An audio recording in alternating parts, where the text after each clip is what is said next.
We're going to have a klezmer concert, the Smith Wilkes Hall. That's at 12:15. Okay, so we studied Maimonides. How many of you have studied Maimonides in the past? Okay. What have you studied of Maimonides?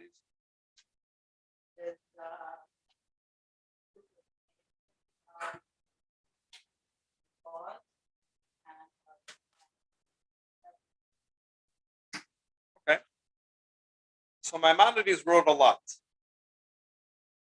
And he began at a very young age. But what we're going to focus on today is actually from his earlier writings. First thing that he authored was a commentary to the Talmud. Just to give you a little bit of an understanding, he started that in his early teenage years. It took him about a decade to write, and that is still considered an authoritative body of work in today's rabbinic academy. When you study what he wrote, you see that his breadth of knowledge, depth of knowledge, first, of course, in Judaic studies, but in other studies as well. Greek philosophy was very well versed, science at the time, medicine, and so on. Other theologies. So what we're focusing today, and actually this body of work he wrote it not in Hebrew, but he actually wrote it in Arabic. And what we have today are translations, but the first translation into Hebrew was actually written in the lifetime of Maimonides.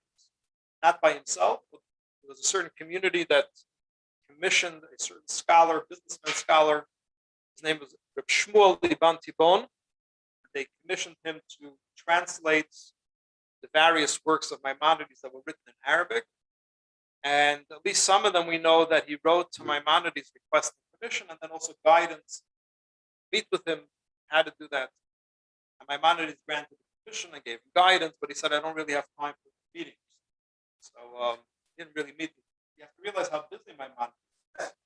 He was the local rabbi. He was considered the legal authority of all Sephardic juries. So anywhere in the Middle East, other places, they had disputes or questions that the local rabbinic court couldn't address, turned to Maimonides. And in addition to that, he was the dean of the local school. He was also a physician in the Sultan's palace. And that's besides all the other responsibilities that he had. So he actually describes that on his way home from the Sultan's palace, from there to his house, I don't know what the distance was in Egypt, there were lines of people waiting. Talk about some medical issues, some other issues. He never charged. And this was the Sultan's personal position in charge. So literally lines went. By the time he got home, he was collapsed on he was still laying on his couch, collapsed, and still responding to people. So that was how busy he was. And yet he found time to write. Right? Rewrite. Remember, this is before the age of computers, before the age of even a regular pen, paper. And yet he wrote extensively.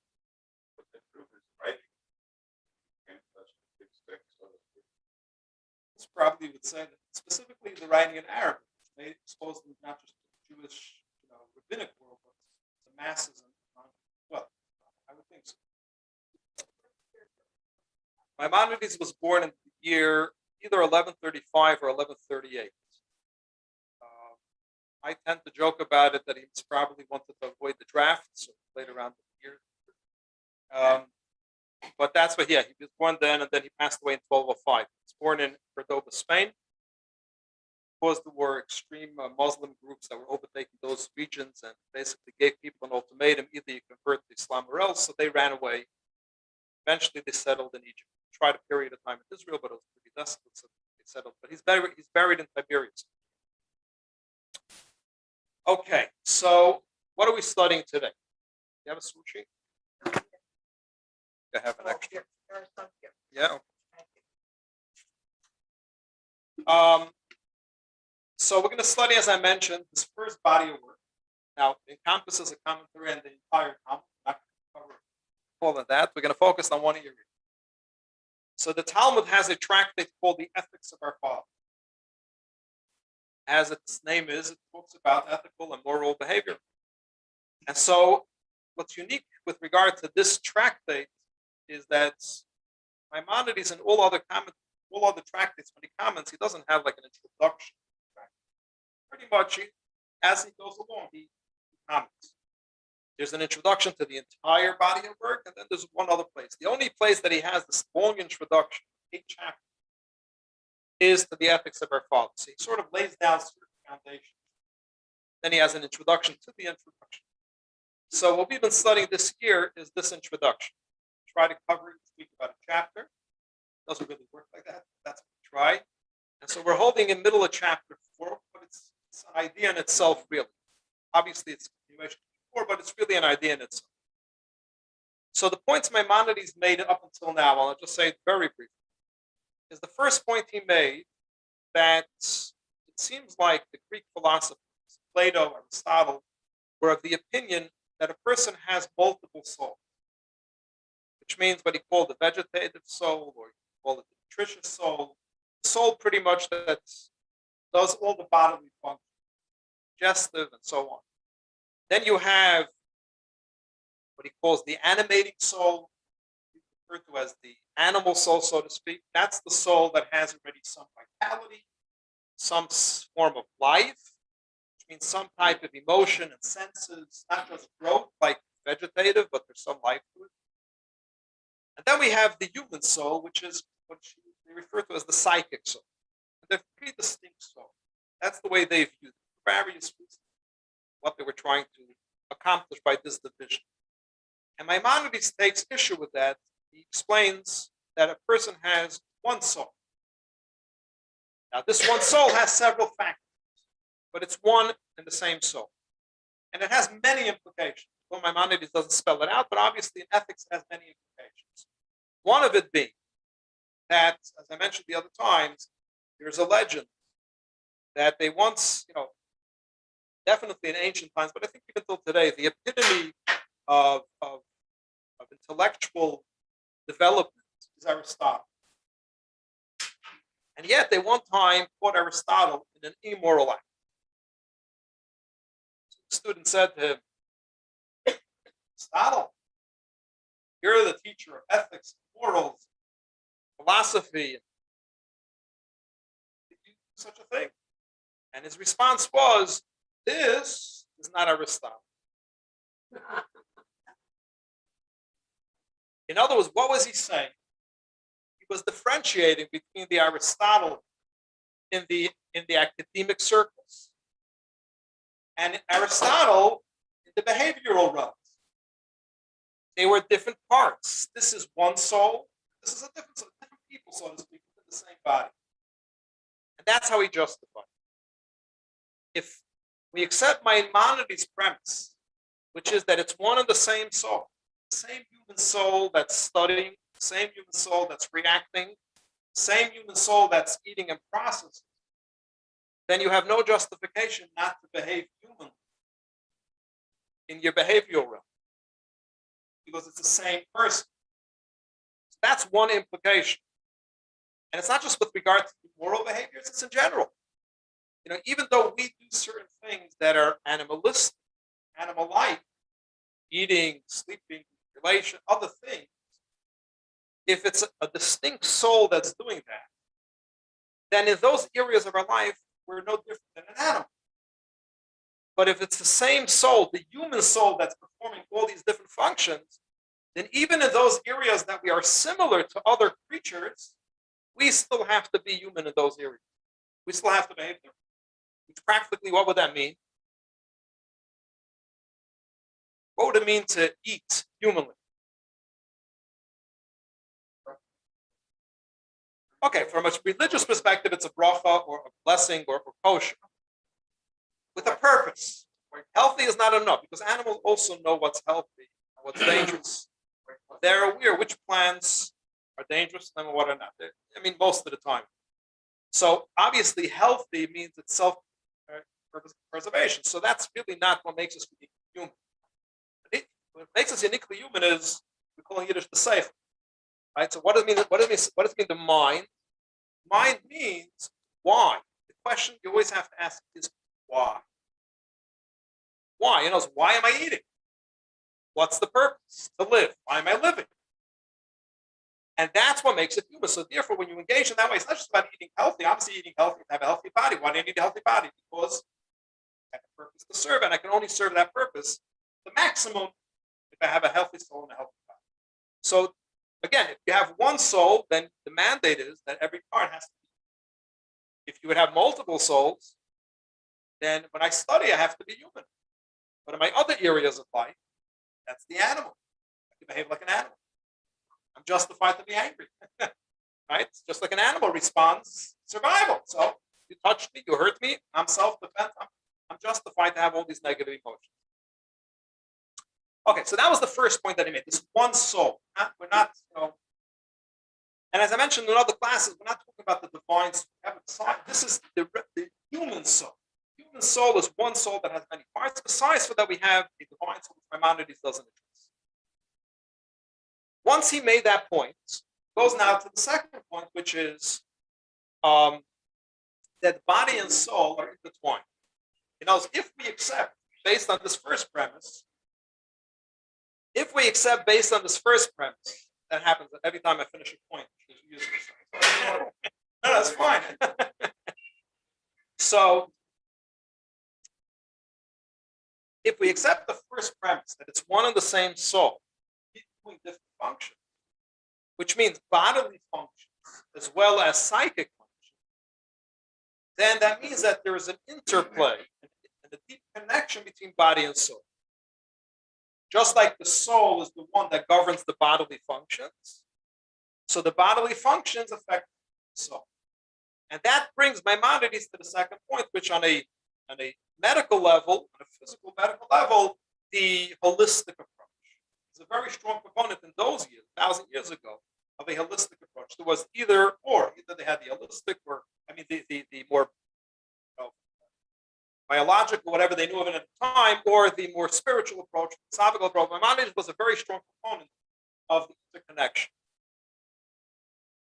So then he takes it to step 3, which he's not going to talk about food and medicine, that part, but what he really wants to talk about is the health of the soul. Obviously, how it affects the body also, but the health of the soul.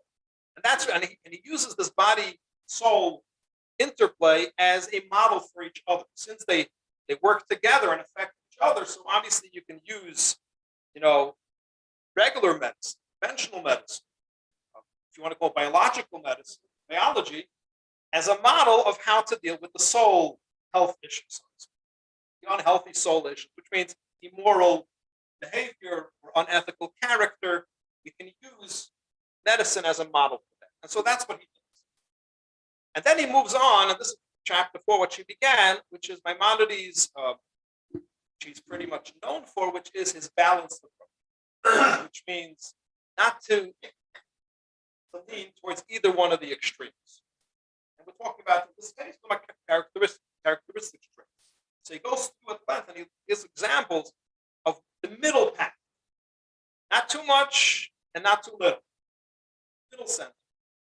But at the same time, what he says is that when a person is deviating to one extreme, and by the way, he gives examples that we think that sometimes extremes are actually healthy.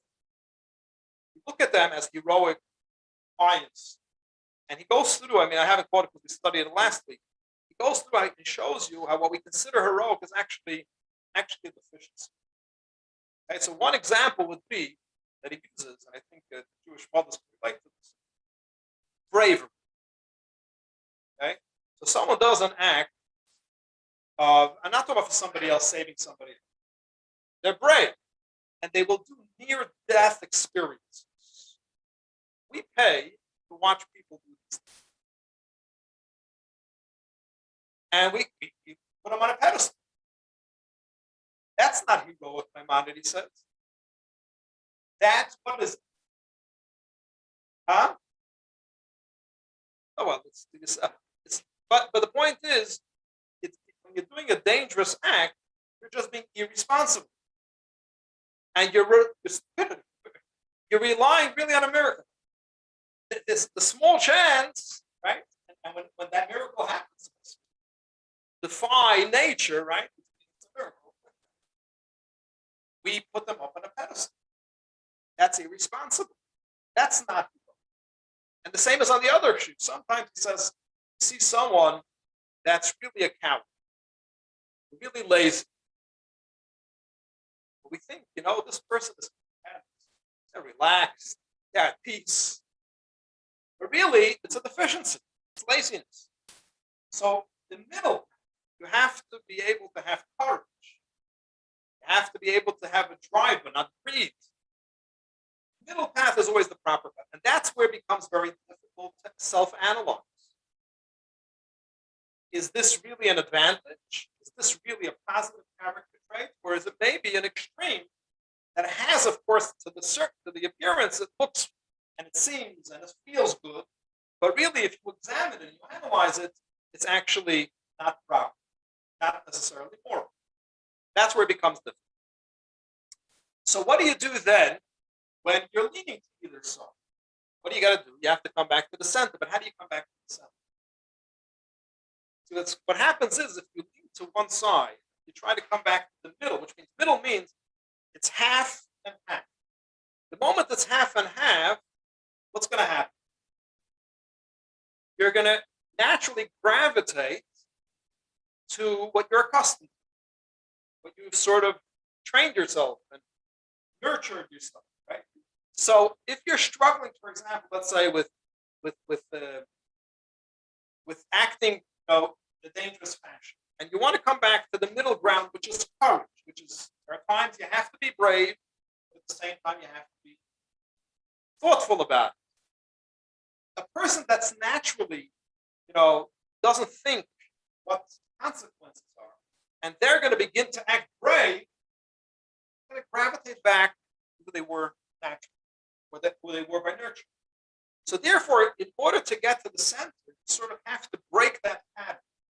You have to break that nature that we have, that instinct that we have. How do you break that? You have to go to the opposite. For a period of time, you have to train yourself to go to the opposite. And only when you start feeling comfortable with the opposite extreme, now you can come back to the center. And that also becomes a whole skill to figure that out, because there's some things that you have to go to the opposite extreme for a longer period of time. And some things, if you're going to go there for a longer period of time, you're going to get stuck in the opposite extreme. So really to know where to go and how long to go, and so on, that's really the skill of Maimonides calls the healers of the soul.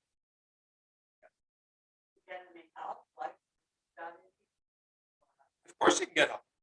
Not only you could, you should. In the ethics of our fathers, we spoke about this last week, it speaks about that everybody has to appoint themselves a personal mentor. Everybody. Why? Not only because it's free, but the reason is because we're subjective. And therefore, because we're subjective, every time we're subjective, we can't really be self-critical. We can't really be self-analytical because of self-interest. So we need someone that's objective, respect, but at the same time knows us comfortable, that could shed light on the truth. Doesn't mean we have to follow what they say blindly, but it gives us, we can bounce it off, it gives us a perspective. Want to ask something?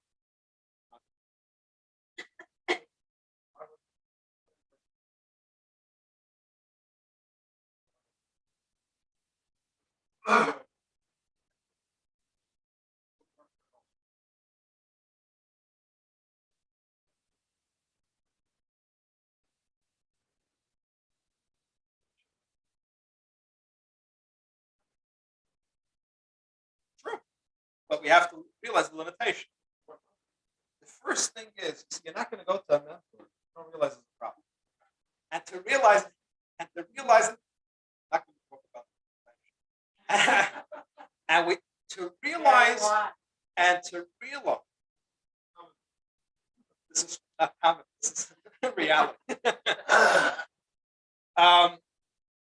To realize that we have a problem doesn't have to be an extreme problem. problems are sometimes easier to realize. To realize that we have something to work on. That we have to do ourselves. But once we realize that, we seek help. Is it a problem? Exaggerating the problem sometimes, minimizing the problem, how would you go about dealing with the problem? If you know, can I check in with you from time to time to see if I'm actually working? Is it working? So that's definitely the first stage of recognizing that the person has an illness, a spiritual illness as well. That's really comes from. Okay, so once Maimonides spoke at length about balance, everything I spoke about now, so now he comes to what we're going to talk about today, and that is that there are theologies as a whole that have this approach that forms of abstinence are part of spiritual experiences, or at least are the gateway to become more spiritual. Part of a necessary condition, if you want to say, in order to grow spiritually. Right? I'm not going to go through the theologies, but even within every religion, within every group itself, there are those that have that approach. And in some maybe micro way, each one of us has that approach. But sometimes solitude, seclusion, restraint, whatever it should be, and then we feel holy, spiritual, whatever it should elevated, or whatever you want, transcendent, whatever you want to. That doesn't play well with the balance. Balance approach says abstinence is absolutely nothing. Balance approach is abstemious, which means to engage, but with refrain, control, moderation. So you have, you want to call it the best of both worlds, or the worst of both, whatever you want to call it, right? You get to enjoy it and then you stop. So how do you reconcile? Where did that come from, in other words? If we're talking about from a Judaic approach, the Judaic perspective, the Maimonides approach that has to be balanced, then where did this approach of abstinence as a spiritual path, where did that come from? That's what Maimonides deals in the second part of chapter 4, where it came from, why it's erroneous. So what Maimonides says is the following. He said, we explained that when a person deviates to either side, how do you get back to the center? You go to the opposite. You got to break the tendency. You go to the opposite. So therefore, pious people, which means people that were tuned with themselves and looking to grow and become better, if they saw that they were deficient in a particular trait, what did they practice? Extreme, the opposite extreme of that particular trait. So Maimonides says very simple. Historically, people observe them. You observe these people that you look up, pious, and you observe that their behavior is inclined either to one extreme or to the other extreme.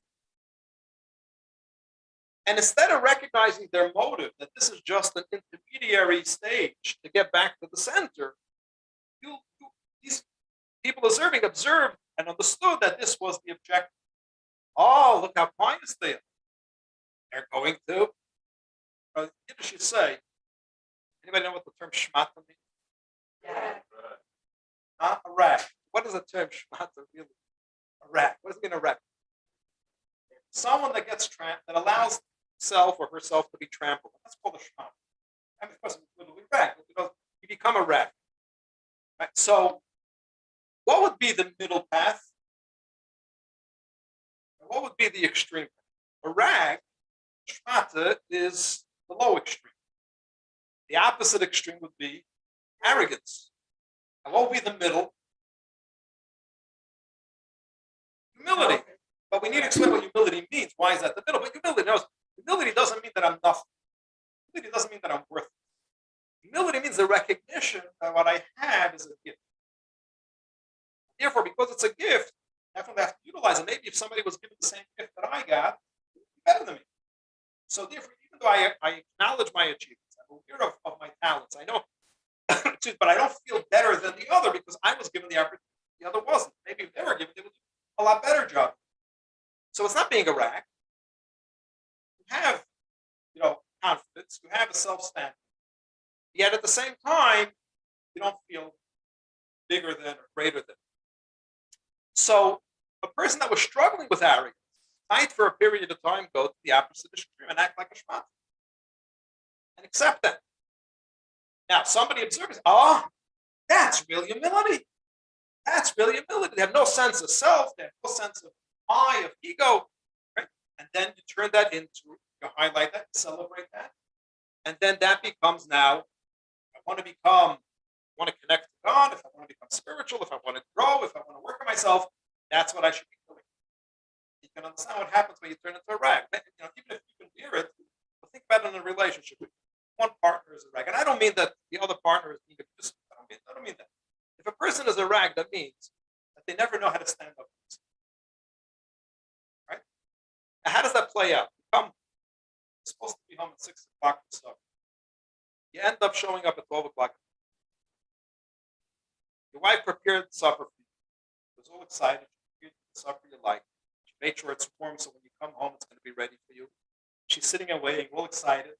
I'm not going to go through the whole psychology, but by 12 o'clock, you understand that how she feels and what the relationship is. You come home and you say, they just needed me, and how could you say no to that? Everybody else takes precedent in your relationship because you don't know how to stand up for yourself. So being a rag is detrimental in many levels. So, but people observing you think that's the way we should behave if we want to be pious. And all the examples of deviating either path came from this erroneous understanding that it was a medium and not an objective. And therefore, Maimonides brings it back that you have to be middle path. Yes, you need to deviate, as part of a healing process. But when you feel healed, knowing and feeling healed needs to be the balanced path, the middle path. Okay, so let's read some of it. You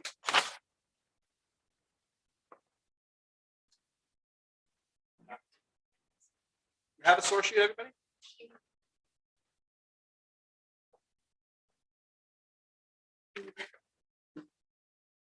On this account, the pious ones would not maintain their soul's disposition, an exact balance between the two extremes, but deviated somewhat by way of caution and restraint or protection. Again, he wrote it in Arabic, so translation, either to the side of exaggeration or to that of deficiency. Thus, for instance, abstemious, which means to, Did I pronounce it right? Yeah. I thought someone said it.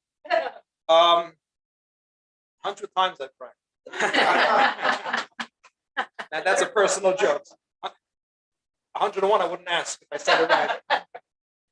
So that means to engage both with moderation would incline to some degree towards excessive denial of all pleasures, which is abstinence. Why? Because they were struggling with indulgence. Courage would approach somewhat towards merity, generosity, lavishness, if they were struggling with being stingy and miserly. Humility to extreme self-effacement, which is if they were struggling with arrogance and so forth. This is what the rabbis hinted at in their saying, do more than the strict letter of the law demands. Go beyond the letter of the law. Which means besides, of course, in ethical interpersonal relationships, but even in one's own behavior, go beyond. Why? Because to come back to the center. When at times some of the pious ones deviated to one extreme by fasting, keeping nightly vigils, refraining from eating meat or drinking wine, distancing themselves from women, clothing themselves in woolen and hearing garments, dwelling in the mountains, in solitude in the wilderness, they did so partially as a means of restoring the health of their souls, as we have explained above. Partially because the immorality of the townspeople. Now, obviously, it doesn't explain all these things, but for example, living in solitude, because, see, Maimonides is a very strong proponent of nurture more than nature. Why is that?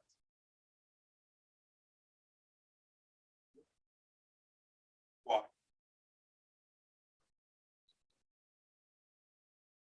Because of free choice. That's what you mean by free choice. If you can blame your issues on nature, first there's no responsibility, no accountability. I'm stuck. This is the way I was created. But if it's nurture, so yes, some things is the result of the parent teaching, environment. You were too young to influence, but if it's an influence, then you can change that influence. It was acquired, you can acquire something else. So because of free choice, as being a fundamental in Judaism, therefore Maimonides is a very strong proponent that it's primarily nurture. Now, nature is tendencies. You have tendencies. So certain things are easier for us, or difficult for us. Certain things we have tendencies to, and certain things not. But ultimately, we have absolute control over what kind of person to be and what kind of behavior to perform.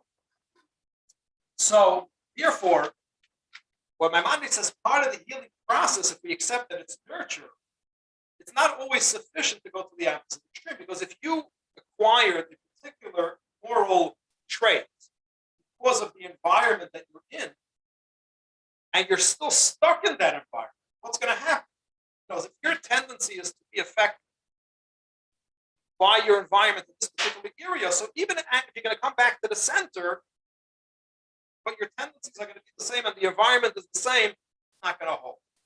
So sometimes you have to leave those areas. So these pious, in addition to going to one extreme as a medium to get back to the center, they would sometimes go out into the solitude, the wilderness, because they were antisocial, if you can call it. But again, not as an objective, but as a means to get back to the center. When the pious saw that they themselves might become ruined by association with evil men and by constantly seeing their actions, fearing that their own morals might become corrupt on account of contact with them, they fled to the wilderness and the places where there are no evil men. As the prophet Jeremiah says, Jeremiah 9:1, oh, that someone would grant me in the wilderness the dwelling of a wanderer, and I would quit my people and abandon them. They are all adulterers, a troop of faithless evildoers. So he was looking to live in solitude. When the ignorant observe the pious men acting thus, not knowing their motives, they consider their deeds of themselves virtuous, and so thinking thereby to become like them, torture their bodies with all kinds of afflictions, imagining that they had acquired perfection, moral worth, and good done, and that by this means man would approach nearer to God, as if he, meaning God, hated the human body and desired its destruction. It never dawned upon them, however, that these actions were bad, meaning affliction and extremes, and resulted in moral imperfections of the soul. When you torture your body, then it actually affects you in a detrimental way, your soul as well. Why? Think of it simply. If you don't eat properly, you're going to have a headache. It's very simple. You have a headache, you don't have the mind to study. You don't have the mind to concentrate on prayer. Right? You don't have the mind to be a good spouse. Right? So all these things affect moral character.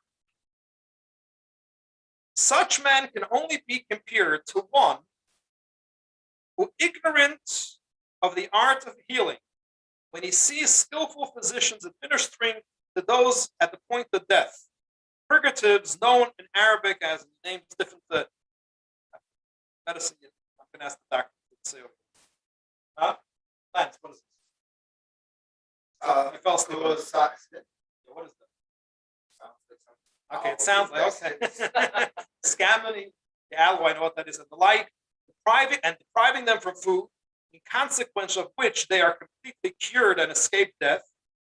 So you basically see them eating these potions, call them poison for a healthy person, and at the same time they deprive them from normal healthy food. And you see the result that these people were cured. Foolishly concludes that since these things cure sickness, they must be all the more effective in preserving health or prolonging life. If a person should take these things constantly and treat himself as a sick person, then he would really become ill. That's where the drug industry started talking about hardcore drugs. Likewise, when applying these remedies, those who are spiritually well will undoubtedly become morally. Right? So you're going to use the methods used in someone that's immoral, which is going to extremes or solitude or other such examples. If you apply that to a healthy person, it's actually going to have a negative.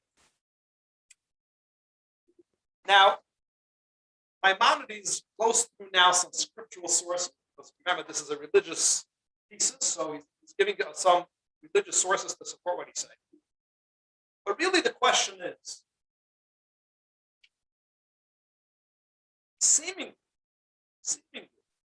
isn't there an argument to be made that spiritual experience and materialistic experience in nature are actually opposites? In nature are actually opposites. So let me give you an extreme example. Many years back, probably my early years that I was here, I gave a lecture once in the Hall of Philosophy. The title of the lecture was Heaven and Hell the Same Man. I don't mean to disappoint anybody that you're working so hard and what does that mean? So what I explained was, now when we talk about heaven and hell as a spiritual place, we tend to imagine this big burning fire, or whatever you imagine as heaven is 70 virgins. That's a very physical understanding of a spiritual experience. A spiritual experience of heaven and hell, there's no space, there's no time, there's no sense. It's an experience. And so the same experience, it's an experience of the soul leaves the body and it enters into a reality of truth without any concealments. It lives now a life, it sees the truth, it feels the truth, it experiences the truth. When a person experiences the truth, that could be either hell for him or heaven. Same experience. For example, just understand the same experience. Take Chautauqua, for example. You have a big amphitheater, you can house 6,000 people. People come to spend their vacation. Right? That's where you spend a lot of money to hear a lecture in the morning, a lecture in the afternoon, sometimes a third lecture, all philosophy, so, right? Paid money. And if it was a good lecture, you walk away the week at Chautauqua, you should say, I'm a chaya. It was good, right? You enjoyed it. We'll come back again. Now take a teenager. Unless they're a nerd. Take a teenager and say, I'm going to give you a gift. The gift of a life. I'm going to give you a gate pass to Chautauqua. And you're going to spend time not in the nightclub over there at the lake, but you're going to spend time in an amphitheater with thousands of people, hearing a lecture for an hour and a half, and then another lecture, and then a book review. Tell me, what do you think they're going to respond? It's hell. It's hell. Why are you punishing me, right? Now flip this. Give them an opportunity to party in the bar. Right? Think of the bar. Today it's a little different, but in your days, I'm sure, was smoking in the bar.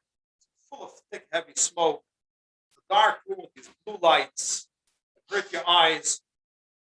Give a teenager an opportunity, right? The 18th birthday, they can finally buy alcohol. What do? It's supposed to be responsible. That's when they buy the alcohol. What do? They get plastic. Right? So you give them that opportunity, that's heaven. Take someone over the age of 40 and say, I'm going to give you a vacation for a week straight. You're going to spend time at that bar. With the noise and the music pounding. Oh my God, what kind of hell is this? So the same exact experience, identical. And yet for one person it's heaven, for the other person it's hell. And that's what happens when we come up here. If you spend your life as a teenager, that's how you develop, and I mean this metaphorically. And then when you come to heaven, they give you a bar, that would be heaven. But if they give you Chautauqua, then you have no appreciation because you haven't developed your soul to appreciate that, you're brought to the reality of truth. It's going to be healthy. And the other way around is true. So it's the same exact experience. So in other words, so think of it like this. If a person spends their whole life, it's all about physicality. It's all about materialism. It's all about, I don't mean to say this in a bad way, but I don't understand the future. People spend hours and hours and days, and the only thing on their mind, food is important. You have to eat 3 times a day. You have to eat healthy 3 times a day. But it's a medium. It's a medium. We don't live, we don't breathe food. We don't dream. At least we shouldn't. It's unfortunate if we do, because that means we have nothing else in life. But that's what it's about. It's all, I mean, the animals do the same thing. They wake up in the morning, where am I going to get my next kill? Where am I going to, which animal is better to prey on? So if a person, it seems like a person that's fully engaged in the material is someone that doesn't have an appreciation for the finer things, for the greater things, for the transcendent. And a person that's more of a spiritual person, the more mundane doesn't really talk to them. It's not as attractive. So they seem to be really opposites. So why is the balanced approach the right? Yes, if you want to be, foot in both worlds, maybe hell has what to offer me, something, a foot in heaven and a foot in hell.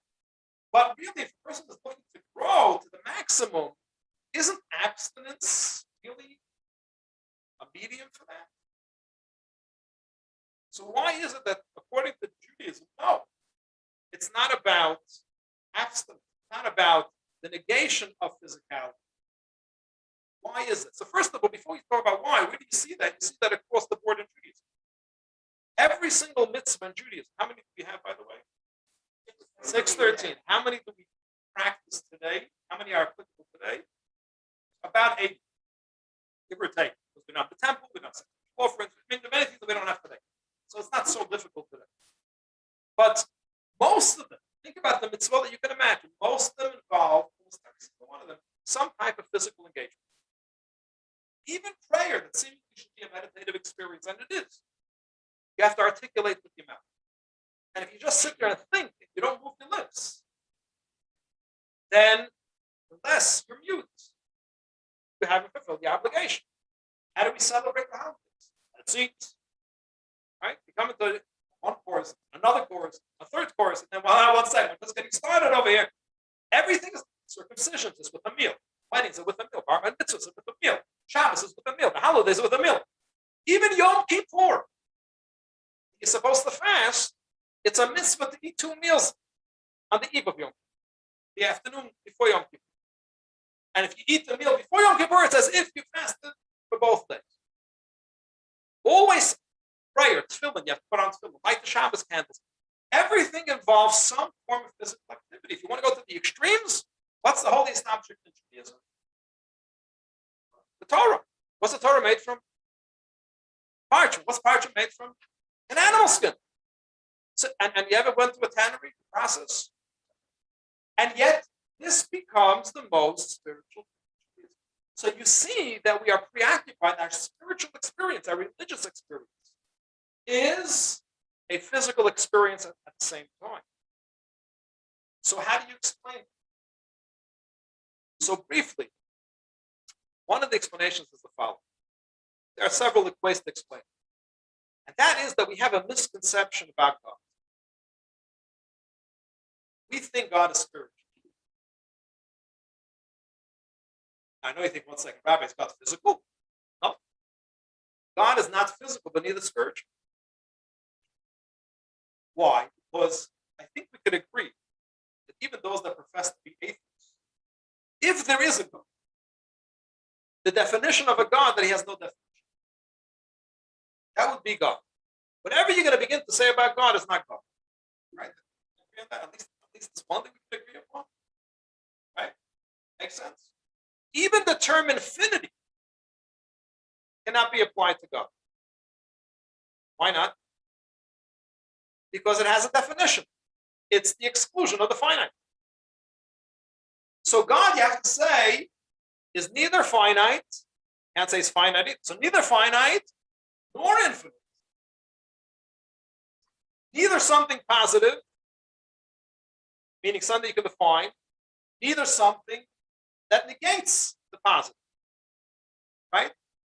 Neither physical nor spiritual. Whatever you're going to say about God, it's not God. The only thing you can say is the truth. That's the only thing, that he exists. He's the true existence. That's it. What does that mean? What is the definition of existence? But if you use a definition of existence, then it doesn't apply to God either. So we know that he exists, but we don't even have a definition for that existence. So therefore, if God is neither spiritual nor physical, spiritual is not any closer to him than physical. Think of any spiritual experience that we have, what we call spirit. Think of the greatest spiritual experience you ever had in your life. Ultimately, it was a human experience. Ultimately, it was your feeling, it was a human experience. Wait, we're not finished. Hold on. So, therefore, physical is not any more distant from God than spiritual. Right? Now, God created the spiritual and he created the physical. And what really God wants of us is to recognize that if he is not defined by any definition, he should be able to be found in every definition. If he is not defined by something, he should be able to be found in everything. You see, when you take the eye of a needle, try to squeeze an elephant in there, it's not going to be. Because the elephant has a definition, it has a size. And the needle has a size, and it just don't work, right? Like the kids' games where you try to put the circle into the square, right? So they learn shapes, and they learn when things have a shape, whether physical or spiritual, doesn't make a difference. Conceptual, then it doesn't fit. Then you find it within a shape, you don't find it in a different shape. But if something has no shape, no definition, it should be able to be found in everything. And that's the challenge of why we were created, is to find God, which means to be able to find them, means you should be able to find them in everything. In your physical experiences as well as your spiritual experiences. And therefore you need a balance, because if not the balance, it's a human experience.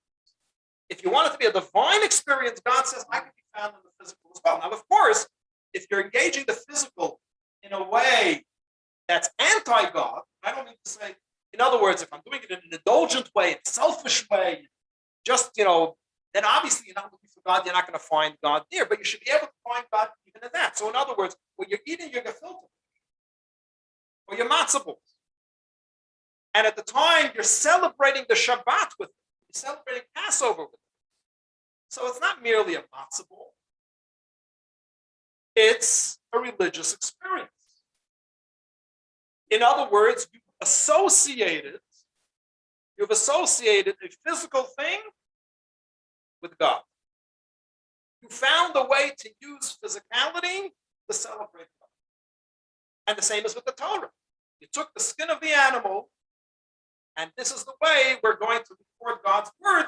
This is the way we're going to read it. This is the way we're going to study it. This is the way we're going to connect it. So you've taken the mundane, you've taken the physical, and you have now made it something spiritual. And that's the balance. That's the balance. The balance is to say that if I want to engage with God, if I want to have a real spiritual experience, or if you don't even believe in the concept of God, you want to have a transcendent experience. The way to do that is not by negating the physical and saying I'm just going to have a spiritual experience. Is the ability to find the spirituality, the meaning, and the purpose, and the truth in every experience. And that comes about by having a moderated experience. Moderated means I'm going to engage, but I have to justify it. Extreme means I'm going to engage and I don't care without restraint. Restraint means not that I'm not going to engage, not that I can't find God here. I'm going to engage, but I'm going to do it with a purpose. I think I'll stop here. If anyone has any questions or comments, tomorrow is Everyday Ethics. 9:15 again. If you haven't registered, would like to register, you can sign up. We have over here where you can actually scan. We have somewhere circulating a QR code that you can scan with your phone. If you would like to sponsor and help us, also do that. Charity box go, I don't know, but we have envelopes around some. Thank you. Have a great day.